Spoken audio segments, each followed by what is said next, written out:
Hello, everybody. My name is Bill McGrath. For some of you, I'm your instructor in this particular class. I just want to do a brief overview of what I expect from APA. Now, I'm not the English professor.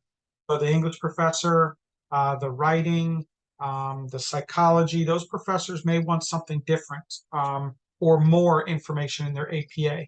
I'm just trying to give you a basic overview of what I expect and what I'm looking for in APA. So again, make sure you're um, getting with your instructors, or it should be listed in the rubric of what they're looking for. I'm just going to show you a very basic APA format paper. Now, first thing, it should be your title page here. Hopefully you're all, I think Word is easiest. Pages in Mac has some different kind of tweaks to it. If you do use Pages, there's plenty of videos out there on how to use Pages, but please don't submit in Pages. Convert it into a PDF and use it that way. So this is Word, and most of you are typing your documents fine, but your title page should have nothing more than the class itself or the paper title, your name, Braxton College, the course title, the instructor, and the date. There should be page numbers formatted. All you have to do is double click on the top, and you can see where you want your page number. Okay, show page numbers.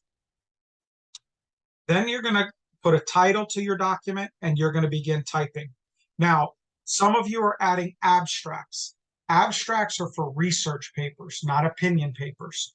So I personally am not marking you back for including an abstract. But remember, an abstract does not count towards your overall word count. Okay, neither does the title page or reference. So you do not need an abstract in my class unless it's a research paper. And if it is, I'll make sure that's added in there. So you wouldn't necessarily need it in mine. Okay, now when you type your paper, your paper should be left on the left margin. It should be Times New Roman font, as you see up here, 12, and it should be double spaced.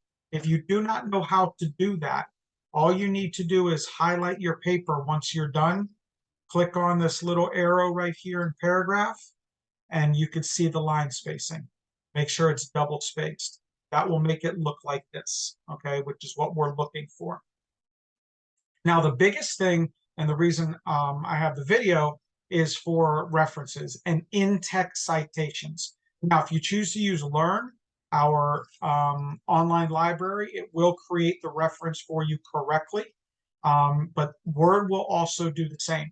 So if I am taking a section, say this particular sentence, much, say that sentence right there came from a reference. And remember, these references should do nothing more than enforce your opinion, right? So they're not the body of your paragraph at all. They're just a reference that you can kind of add onto. So you should not have more than a certain percentage of your paper. My personal opinion, no more than 10, 15% of your overall document should be referenced. And the reason that we have in-text citations is if you just add references here at the bottom, we won't know where in the paper you're using them, okay? So if this is the sentence I'm using again, okay, I would highlight that sentence, go to references right here, and manage sources. Now, when you manage a source, you're going to be able to put in anything you want, books, articles, websites. And once you use it once, it's always in here, okay, on your Word. So if I needed a new one, if it's not there, I would click new and fill it out. Is it a book? Is it an article? And remember, articles need to be peer reviewed. No blogs, no Wikipedia. Those are not academic sources. So if it's a website, it's going to ask you for different things. Okay, if it's a journal article, it's going to ask you for different things, and so on. So once I've added my reference, hit close. Okay, now I'm going to, if I'm referencing, and in this example, I'm going to be using the company officer book, okay, the fire officer principles and practices. Once I do that and the reference is already in there, I'm going to insert a citation, okay, here. So I just added that book, so that book will be my top thing. So if I don't see it there, I'm going to manage sources and say in this paper, I want to use this article, okay? and I want to use that article. Okay, so now those are going to be my choices. And see when I insert a citation. Again, manage sources, put whatever reference you would in first, and then make sure they're listed. Make sure they're listed over here for your current list. This is for the document you're working on. They will always stay here, okay? So if I'm going to use the company officer book, once I put the section in that's coming from the reference, insert the citation, and this is it. Click on it, and now you will see it's going to have that citation in there, okay? It will reference it for me. And the reason that this is important is at the end, you can see right here, it put the ward. Should put it at the end. So this is the in text citation, Ward 2015. That's the textbook. And I would do that throughout the document. And you can see the author of this one did it a few times here. These are different references.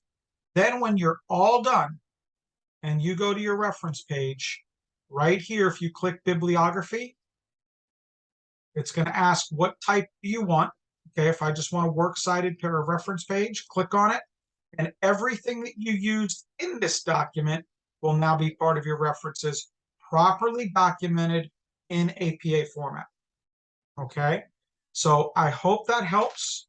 And again, if you're being marked down for in-text citations, it's because you don't have an in-text citation. Now, of course, you can type this in, but then at the end, you're going to have to type the bibliography the correct way as well. If you use the reference tabs, start with manage sources, make sure this is your current list, and then whatever you're going to use, insert the citation. When you're all done, hit bibliography, and it will use whatever references you used for this document, and it'll sort it for you in alphabetical order. That's all we're doing. Let Word and all of these software programs that you use work for you. That's the best way to do it. That would be my suggestion. All right, I hope that helps. Please let me know if there's anything else I can do. I'll post this up on the announcement page, and good luck.